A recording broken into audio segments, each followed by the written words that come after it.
identitaire parce que je trouve que c'est hyper important pour nous. Puis, parce que depuis le début, ça a toujours été une attaque directe sur notre identité, la remise en question de notre existence. Fait que le fait qu'on s'attache à notre identité, c'est pas par hasard que c'est arrivé. Mais une autre affaire, cette distinction qu'on fait même parmi nous autres, moi palestinienne, mais réfugiée palestinienne au Liban, elle palestinienne mais qui habite Israël, palestinienne mais qui habite la Cisjordanie. Mais dans le fond, ce qu'on a tous et toutes en commun, c'est qu'on vit la même discrimination. Parce que moi, au Liban, j'ai pas la permission de travailler dans des métiers cadres, d'être avocate ou d'être médecin. Je n'ai pas le droit d'avoir de la propriété. Mes oncles qui sont aînés maintenant au Liban, ils n'ont pas le droit de bénéficier des services sociaux qui sont offerts à la population libanaise. Je cite le Liban parce que j'ai grandi là-bas, mais aussi dans d'autres pays arabes.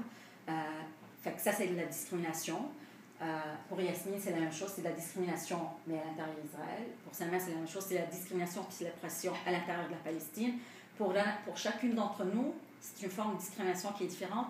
Fait que ça fait partie de notre identité palestinienne, le fait qu'on vit tout ça ensemble. Puis veut pas, on le voit, cette attaque sur notre identité.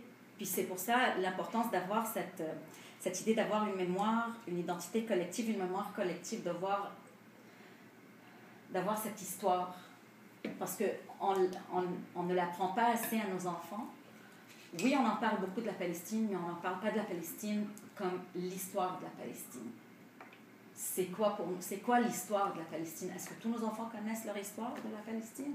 Est-ce qu'on voit des documentaires? Est-ce qu'on voit des conférences, des séances qui sont organisées autour de ça? C'est dans chacun d'entre nous, mais cette identité, cette mémoire collective, il faut qu'on en parle plus. C'est un devoir de souvenir qu'on a, c'est un devoir de mémoire qu'on a d'ailleurs. Ben moi,